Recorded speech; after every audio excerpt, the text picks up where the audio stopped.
Bem-vindos a mais uma aula do Biologando com Babi. E hoje vamos falar sobre evolução.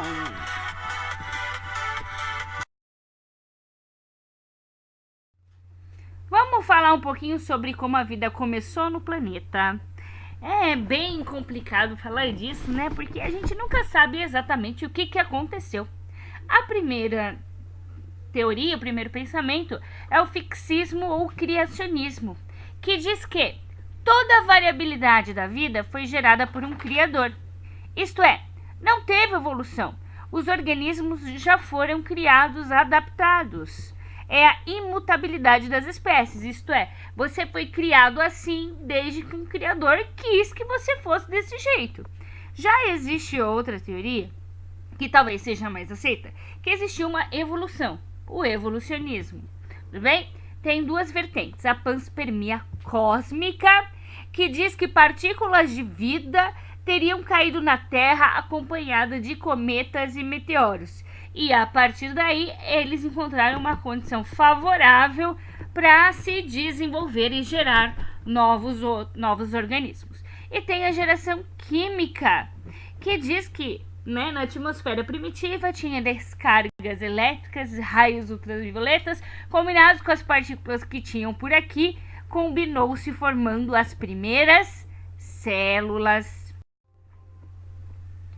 Abiogênese e biogênese. A ausência de bio, vida, gênese e formação. A abiogênese diz que os seres vivos são gerados a partir de matéria inanimada, isto é, matéria sem vida. Já a biogênese diz que só uma vida é capaz de gerar outra vida. Então existia gente que falava, não, eu posso gerar vidas a partir de matéria morta. E o outro, não, tem que estar vivo para gerar. Então, para acabar com essa discussão, vieram algumas pessoas que fizeram alguns experimentos. O primeiro dele foi Francesco Redi. Ele pegou os potes, colocou carne, um ele tapou, o outro ele deixou aberto e ele percebeu o quê? Nos frascos abertos apareciam larvas de moscas e no fechado não aparecia nenhuma larva. E falou, aquelas larvas estão ali porque a mosca colocou alguma coisa que deu a larva. Mas aí veio John Needham e ele fez um experimento similar, mas ao invés de usar carne, ele usou um líquido nutritivo. Ele ferveu esse líquido e depois de um tempo ele observou que nesse líquido nasciam alguns micro-organismos. Aqui já tinha um microscópio. Então ele falou, esse micro-organismo surgiu da onde? Se o frasco está fechado. Aí ele falou que teve uma geração espontânea de micro-organismos a partir desta matéria inanimada. E ele falou que isso só pôde ocorrer porque dentro do frasco tinha uma força chamada força vital. Continuando os estudos, veio um cientista, Lázaro Spallanzani, e ele fez o mesmo experimento que o Needham. Só que depois de um tempo, ele continuou sem observar nada. Ele fez o mesmo experimento e não observou nada. Aí quando ele abriu o frasco, encheu de micro-organismos. Aí ele falou assim, não, o micro-organismo não surgiu daí de dentro. Alguma coisa de fora teve que cair aí para surgir tudo isso. Só que aí falaram, lógico que não, porque você ferveu por mais tempo que o outro. E com isso, por ter fervido mais tempo, você destruiu a força vital que tinha lá dentro. E a vida só pode ser gerada com esta força vital. Legal. Aí, para acabar com a mamata mesmo, apareceu o Louis Pasteur. Ele fez o mesmo experimento, só que ao invés de fechar o pote, ele fez com uma garrafa com um pescoço de cisne. Isso é, não precisava de tampa para tapar. Isso é, a força vital ela pode entrar e sair a hora que ela quiser. Então ele ferveu, deixou e o líquido permaneceu estéril. Aí ele fez a mesma coisa que o Lázaro Spallanzani fez. Ele abriu, só que no arroz já estava aberto, ele quebrou o gargalo e teve o crescimento microbiano. Então, com isso, o Louis Pasteur detonou a teoria da abiogênese. Sendo assim, apenas uma vida pode gerar outra. Vamos falar um pouquinho da atmosfera primitiva.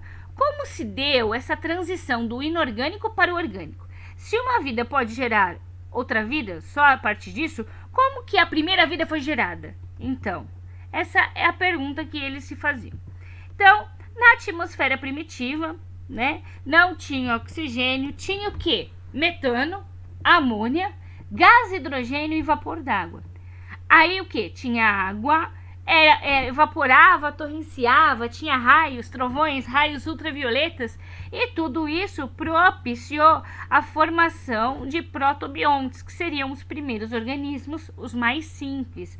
Por quê? Todas essas moléculas elas iam se quebrando devido às condições e se rearranjando, formando as primeiras proteínas, os primeiros seres orgânicos. E segundo Oparin, ele chamou esses protobiontes de coacervados, que mais tarde o Miller, que é outro cientista, também monitorado pelo Oparin, ele comprovou em laboratório que dava para transformar tudo isso em matéria orgânica, não necessariamente a vida, mas em matéria orgânica.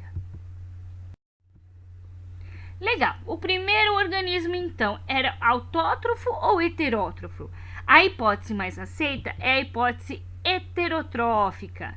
Os organismos eram heterótrofos fermentadores, já que viviam em ambientes ricos em nutrientes, porém sem gás nitrogênio. Então, como não tinha oxigênio, né, não podia fazer respiração aeróbica, então tinha que ser fermentadores. E não tinha gás carbônico, então não dá para fazer fotossíntese. Então, os primeiros organismos eram fermentadores e o produto da fermentação é o gás carbônico. E com o gás carbônico podemos agora ter o quê?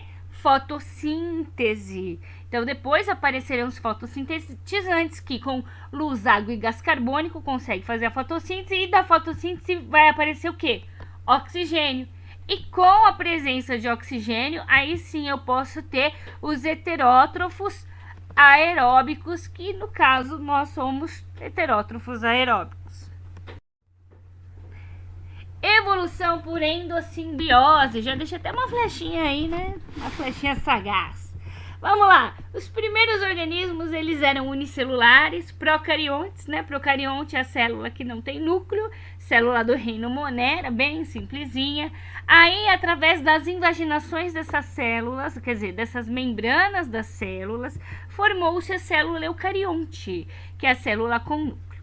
O que acontece? As mitocôndrias são organelas com DNA próprio, então acredita-se que elas eram ancestrais, né? Procarionte ancestral. Aí uma célula hospedeira foi tentar comer a mitocôndria. Só que quando englobou a mitocôndria, falou: opa! Ela produz energia para mim, não vou matar. Fica aí que eu te protejo e você gera energia para mim. Endo-padento simbiose, organismos que precisam viver juntos, um beneficiando o outro. E a mesma coisa aconteceu com o cloroplasto.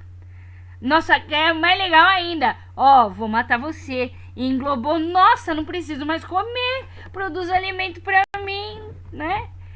Ai, que delícia. Eu queria ter esse negócio de alguma coisa que você come e que não precisa mais comer na vida, né? Então, a mitocôndria e o cloroplasto antes eram procariontes ancestrais. E aí, quando foram englobados por essa teoria da endossimbiose, formou-se as células eucariontes com mitocôndrias e cloroplastos. Vamos lá, teóricos da evolução. Lamarck e Darwin, com o lamarckismo e o darwinismo. Para Lamarck, o meio cria necessidades que induzem mudanças nos hábitos e nas formas dos indivíduos. Isto é, o indivíduo ele se adapta ao ambiente para sobreviver. Já Darwin fala não, o meio que seleciona o indivíduo com as características mais apropriadas. Isso é, existe uma diversidade de indivíduos e aquele que sobrevive é aquele mais apto e é o que consegue se reproduzir. Lamarck fala não, ele se adaptou. Além de se adaptar, essas características que ele adquiriu pelo uso e desuso e passou para os seus descendentes. Darwin fala, não, os mais aptos conseguem se reproduzir e transmite essas características aos seus descendentes. Se a gente for pensar na girafa, o pescoço da girafa ele é comprido por quê?